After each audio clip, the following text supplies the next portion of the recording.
Welcome to the MuseCast, where we squeeze every last drop of inspiration out of Sunday's sermon. All right, welcome to the MuseCast. The amazing Dan Kent, Shawna Boren here, and you guys, we need you. We need your vibes and your joy to come through the interwebs, because Dan and I were just talking about here where we live. It's rainy and dull and just bleh. So, yep. MuseCast community, give us your joy. Send it your way. I'm showing how gray it is out there. It's so bad. Hold on. You can kind of see it's just gray and miserable. Dan was saying that when he was in Florida, it would rain daily, but not for very long, and then the sun would be out. And it's like when it rains here, it's just like days. Yeah. It goes on for days, and there's no sun, and just so. You know what, Shawna? C.S. Lewis's The Great Divorce is about a guy who's in hell, and he takes a bus trip to visit somebody who's in heaven. But at the beginning of the book, he describes hell, and it's exactly like this, where it's not really stormy, but it's not sunny. It's just gray. And boy, I feel that every time I read that. I'm like, oh yeah, that's exactly what this is. He has a way of doing that, right? Like just getting right to the heart of something.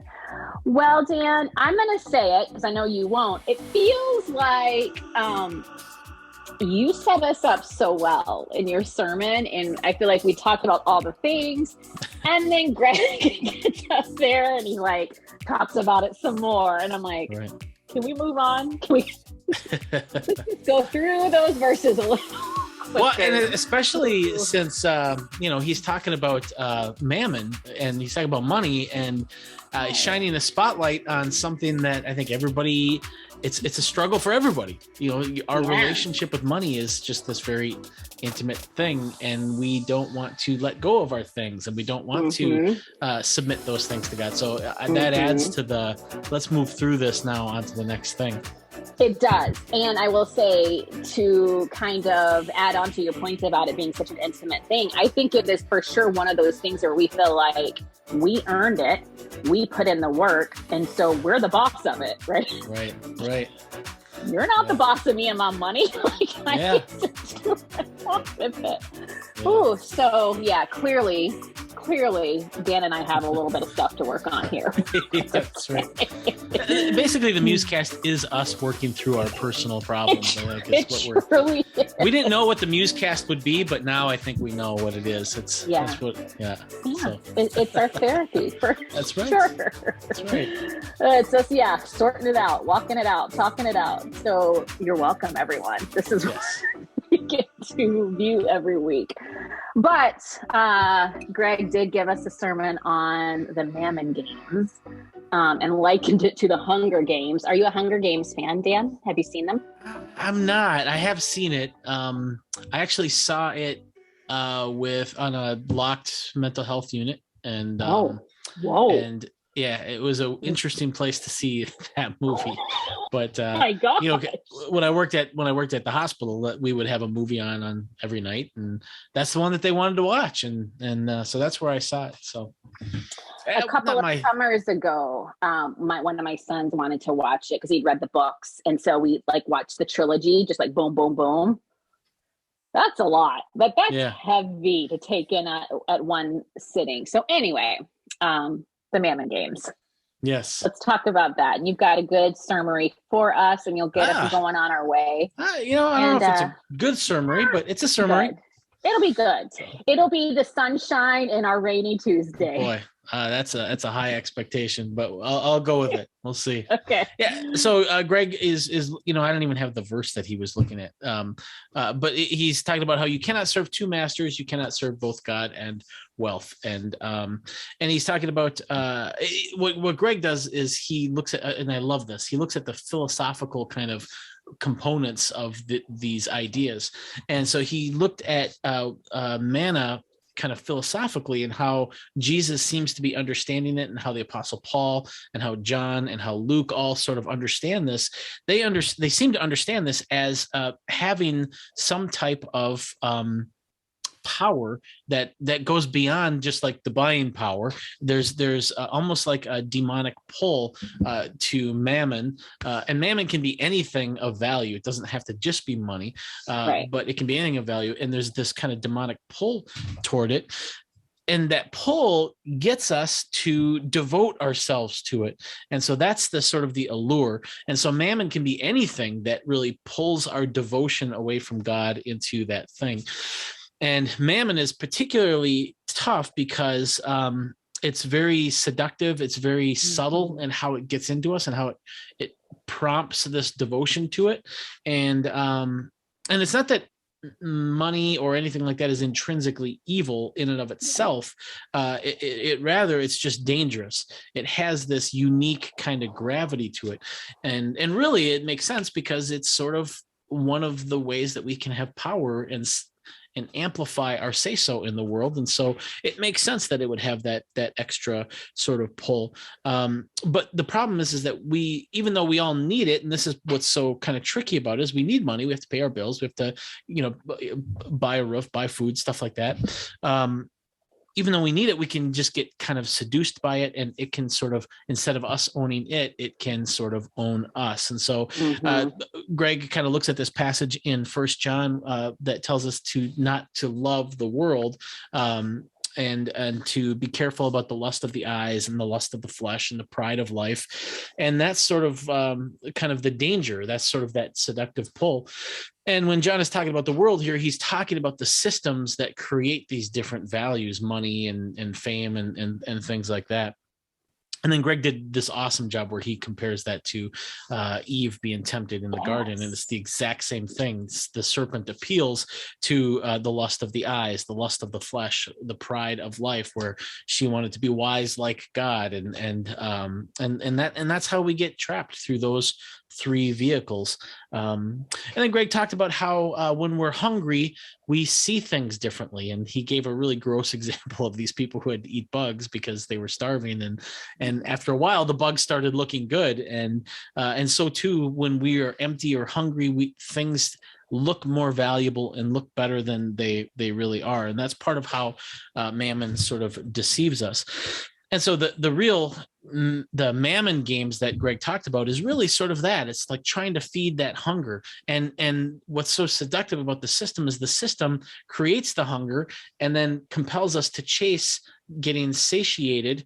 But the problem is the things that are provided to satiate us don't actually satiate us. And so we have this constant loop of hunger, pseudo satiation, disappointment, more hunger, pseudo satiation, and disappointment. And the cycle just goes on and on and on. And the solution, I think, that Jesus is offering is he's offering us this living water where we don't thirst again. He's offering us this security on the inside that is so robust that we don't feel the need to chase the illusion and the pseudo satiation of the world. That's not Greg's word, that's my word. I don't even know if it makes sense, but it sounds good. Pseudo satiation. I want you to say it fast 5 times. It's a tough one. Don't make me do that. I don't think I can. I think I will fail that one. But and then he just wraps up kind of practically speaking, that when we dwell in the love of God, we sort of have this sort of security and contentment that surpasses all understanding. And the more we live in that, the more we push back against the hunger that is created by the systems of the world. And so one of the ways that we can sort of look at where we're at in that is to kind of look at our own stuff, to look at the things that we devote ourselves to, what we think about all the time, what are the major crises in our lives. That's sort of a tell on where we're at in this Mammon game. And one of the ways we can initially start to push back on the seductive pull of Mammon is to kind of look at our stuff and ask ourselves, how do I look at the stuff that I have? Is it my stuff? Do I really possess that? Is that really mine? Or is that something that I have submitted to God? Are the possessions entrusted to me something that I have submitted to God? And then he talks about giving a little bit, and ultimately giving has to be something that we do cheerfully, and God loves a cheerful giver. And really, I think a lot of this stuff is is just kind of massaging our relationship with money in a way that's healthy. So that's my summary. And what did you think of it? Not the summary, the sermon. Oh, your summary was great. Let's just talk about that for a while. Let's just camp out there. Yes. Yeah. So this is what I'm going to say. I love our church for this very reason, and the main teachers at our church for this very reason, that also they get into my craw. Like, I love the fact that we will go through a scripture, a passage that many of us have heard over and again. And most times I'm like, yeah, who's that pertain to? Like, who needs to hear this? Right. Because I think I'm good on this one. And then inevitably, Greg or you or whomever else is up there will say something or apply it in such a way that I go, are you flipping kidding me? Holy buckets. Right. It's me. I am the one. I need to deal with this. And so I am the one. I am the chosen. Yes, it is I. And man, Greg said, like, kind of toward the end of his message, he's like, this is a sobering one. When he was talking about the subtlety and the seductiveness and how he did, like, retell the story of Eve in the garden through this lens. I was just, it's something that I have been thinking about. And I know as good Christian people and as kingdom believers and followers that we know that we're supposed to get our life from Christ, right? He's supposed to fill our buckets and our identity is from him. And yet something tells me that many believers struggle with some of these things, so much so that it's like the water that we're swimming in and we don't even realize it. Yeah. And that is sobering. And so, I'm still, again, welcome to Shawna's therapy couch. I am still kind of like working through and processing what this means and just that question of, have you taken an honest look at yourself? I think that's really important. Take an honest look at yourself. Examine your heart. Examine your motives, your intentions. And it doesn't mean that you're evil, but just like, let's just examine this and just say, okay, Lord, where might I have been seduced by Mammon? And allow him to reveal those things to you. Yeah. I have a couple things I'd say is, in my relationship with Barbara, it really, like when you get married, you learn more about your own relationship to Mammon because how it contrasts with your significant other. And Barbara is way better at just being like responsible over her finances than I am. And I just, she's a lot more frugal. She's careful. I'm a lot more thoughtless. And part of like just how our story has gone, we ended up moving into a really small kind of old house. Like literally I have this little desktop radiated heater because when the wind blows, I can feel like it'll blow my hair. That's how bad our insulation is and stuff in here, but it's a really inexpensive house. And like when I dreaded moving here when we first came here because I just looking at the place, I'm just like, I had some pride. Like, I don't know. I don't want to be seen living here. But I tell you what, after a short time, it was so liberating to be in a place that was well within my means, that there was like this peace that revealed to me that I had been chasing something that was not godly. And so it's interesting how my speaker is talking. Hold on a second. It's interesting how, in relationship, you learn about yourself. And so, I and that's the subtlety. Like because I tend to be sort of an ambitious person, and boy, for an ambitious person, Mammon loves an ambitious person because as an ambitious person, you have like goals. And Mammon can just cling on to those and absolutely work you over with it. So oh my gosh, it's cool how other people, like caring about other people, can really reveal where you're really at on some of these things. And it's a good thing. Absolutely. And I always want to make the point, like, this isn't, like I said, this doesn't mean that you're evil or we're evil. And this isn't God trying to be like, you pathetic beings or what. This is just like, out of relationship with us, he desires for us to truly be free in all the ways. Man. And so many times we cling to things that don't enable our freedom without realizing it. We think we're pursuing freedom, but we're not. Like, we're actually getting further and further entangled, which I think is a part of the seductive nature of this. And I just want to say, lest you out there think that, this is not my issue because I'm not big into possessions or things or money, or maybe I don't even have a ton of money. I don't know. I'm just going to lovingly invite you to examine within yourself, because, right, Dan, like, this is it's a statement and a question to you.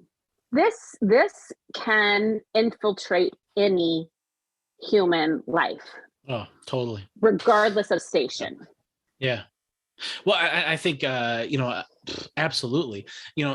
I've always said that people tend to think that if I had this much money, and then everything would be fine. And they're right, because they think of the current cluster of problems that they're dealing with right now. And this much money would probably help solve a lot of those clusters of problems. And so they're right. But at the same time, what they're not anticipating is that once you get to this level of money, there's a new cluster of problems. And so then now suddenly, okay, well, I need to get to this much. Then that will solve my problems. And again, they're right. But there's a new cluster of problems. And that's why I think what's really interesting is that, spiritual growth requires earnesty. It requires authenticity, because you can't assume that once I get to a certain level, whether it's with money, whether it's with emotional intelligence, whether it's with whatever, you can't assume that everything will be smooth sailing then, because I think that the principalities and powers, the adversary, the accuser, the enemy of God, I think has he's just waiting with a new challenge and a new temptation, no matter what level we get to. So, like Jesus said, you always have to be on your guard against all kinds of greed, and I think that's true. And I've worked with I've been very.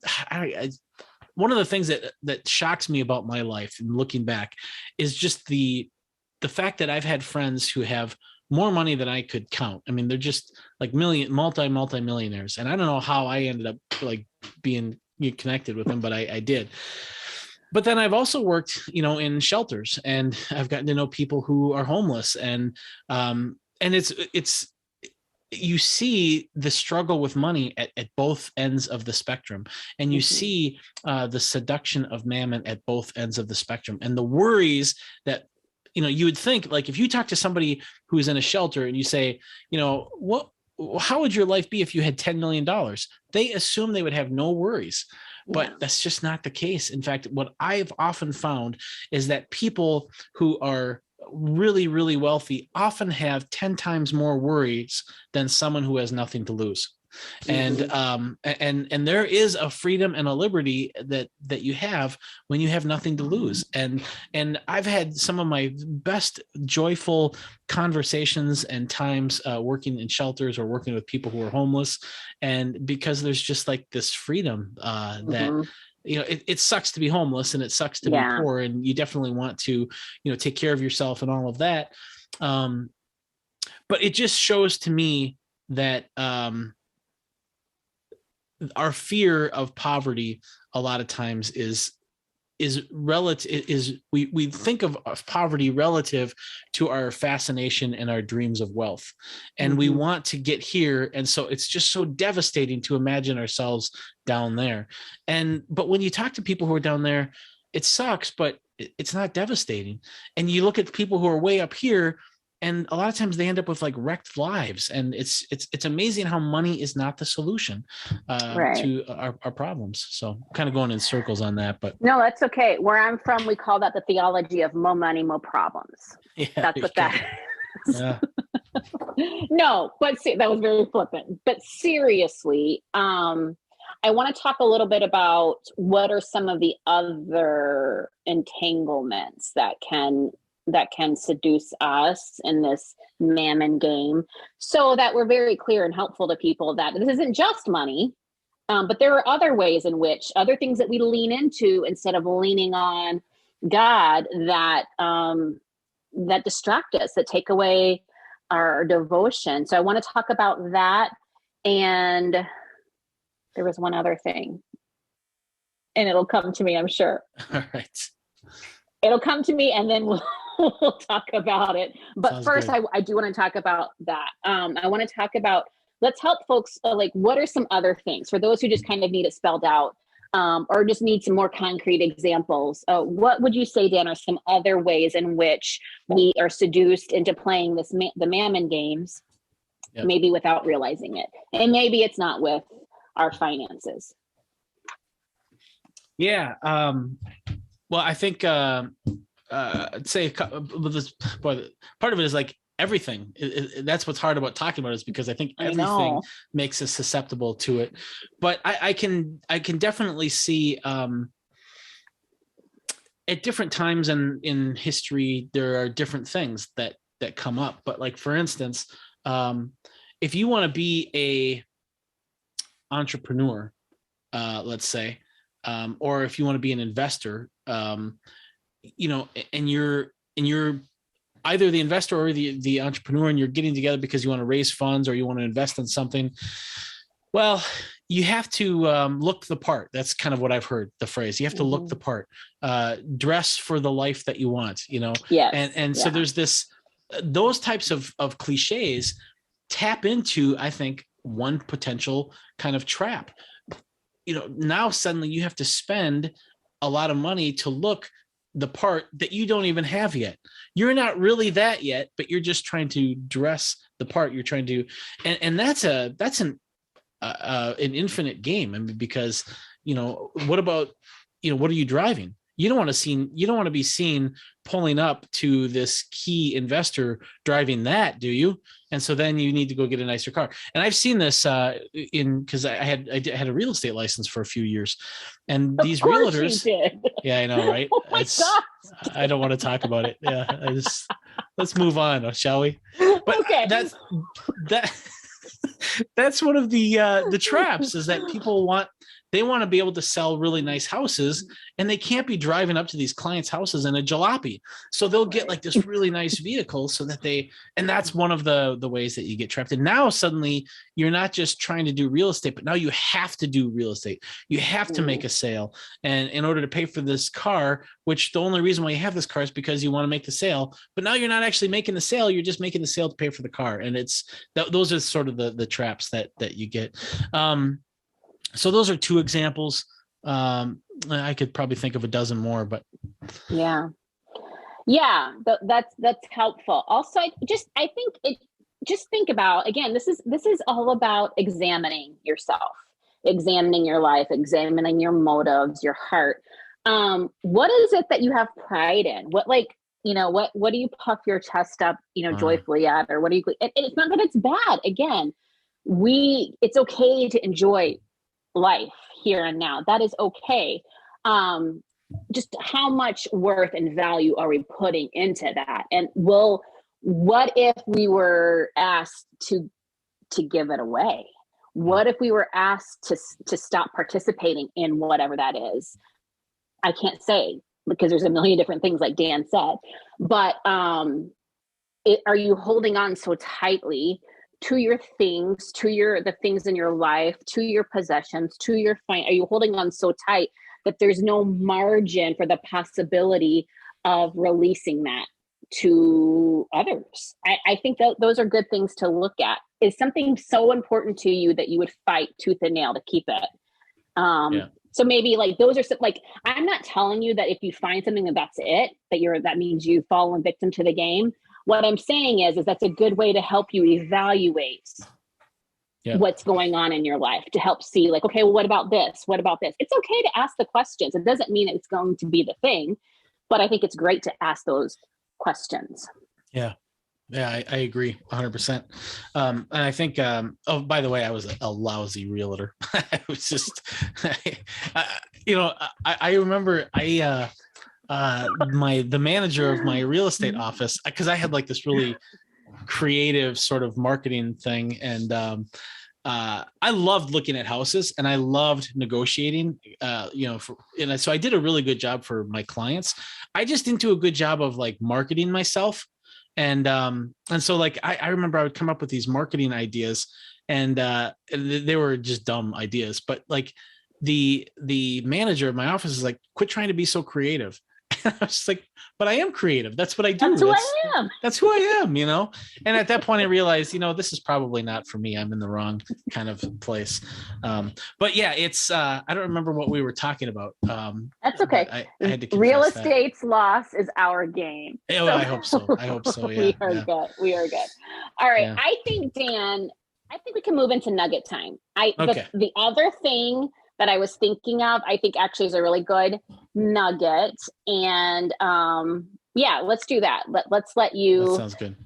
I was going to say lay it on us. That's a weird way to say it. I don't know. Right. Provide us with a nugget, please. I do have a nugget, but I also I have money dangling from my whiteboard here. I don't want to give the impression that that's how obsessed I am with money. I'm not denying my obsession with money, but that is not indicative. This is actually, I don't know if I've shared this, but this is from my Uncle John. When I was born, he gave me this $1, and it was the first $1 of my life. And so, yeah. And then this one is a $5 bill from 1950. And the reason why I have this up there is because in 1950, you could fill your gas tank up with gas for $5 and still have money left over enough to get a bottle of Coke and a tuna sandwich, all for $5. And now that would cost just about $50. Yeah, you could get a gallon. Yeah, right. Yeah. So anyway, but my nugget is this. Wait. Yeah. You have distracted me really quickly with your $5 Coke and a tuna sandwich. Have you ever gotten a Coke and put peanuts in it? Coke? Yeah. Or is like that a Southern thing? Coca-Cola or Dr. Pepper, and you put in some salty roasted peanuts in it. No, why would anybody do that on purpose?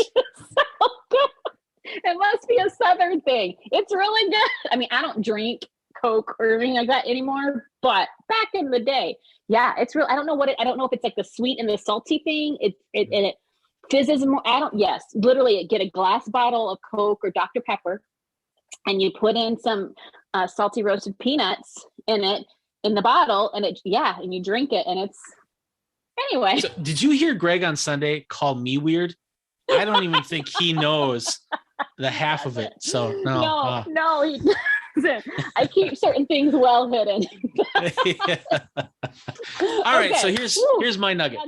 Yeah. I will never try that, by the way. That's just my Uncle Joe gave me orange juice once and it had pulp in it. And I said, "Oh, what is that?" And he said, "Oh, that's bugs."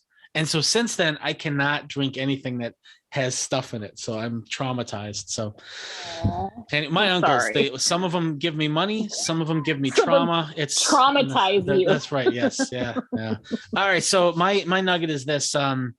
The Apostle Paul talks about in Philippians how he has had plenty and he has been wanting. He's been rich, he's been poor, and he has found the secret of contentment in all circumstances. Yeah. And I think that's just such a nice summary of everything that we've talked about, where it's not about the money. It's really about where our heart is. And so that the teaching that Greg has and the things that we've been talking about is not to say that you shouldn't have money. It's to say that you shouldn't be devoted to money. Your heart shouldn't be devoted to that. And I just see so many people who they get on this trap where like, okay, I will be content once I have this much. Right. And it's like, well, according to Paul, you should have contentment no matter what you have, and because you should be that independent and that liberated from money. Now we all need to provide for ourselves and stuff like that. And Paul is not, glorifying poverty. He's just saying that even in poverty, you can still be content. That is power and that is liberating. So that's my nugget. I love it. Yeah. My nugget, it goes along those lines. It's just like, I want to invite myself and you, Dan, and everyone tuning in to begin the practice of submitting these things to the Lord. Like, submit can be a very bad word, and I get it. But when we're doing it unto the Lord, it's not a bad word because we have a loving Father. I would just say open-handed, be open-handed. And I am going to go, I'm going to kind of like focus on money here. Let's be open-handed and submit these things to the Lord. Ask him his thoughts on things. Not that you can't, like I said, and Dana said, enjoy life, or not that you can't like spend money or earn money or whatever. I would say wherever you are, yes, find contentment there, and also see what possibly you may be led to share. Just have that heart of generosity. And that could be, yes, with your money, but it could also be with other things, like be of generous spirit. And I think we do that by being open-handed before the Lord and submitting our desires, our devotions to him, and allow him to inform and influence where we spend and what we spend. That's good. That's my nugget. That's good. All right. Well, Dan, I feel like joy has come to the MuseCast today. I feel like we got through our doldrums, and I think it's because of our amazing community that tunes in. So thank you guys for that. We invite you, of course, to stay tuned into this series because there's more coming, and we're going to continue to talk. And then Dan and I will continue the conversation every week right here on Tuesdays. So please be sure to tune all in and all of that. Well, and you don't want to miss an episode because we learn something really weird about Shawna every week. So check it out. You do. Hey, Dan was a real estate agent. So yeah. You know, both ways here. Oh, thank you guys so much. We really enjoyed this time with you. Have a good one.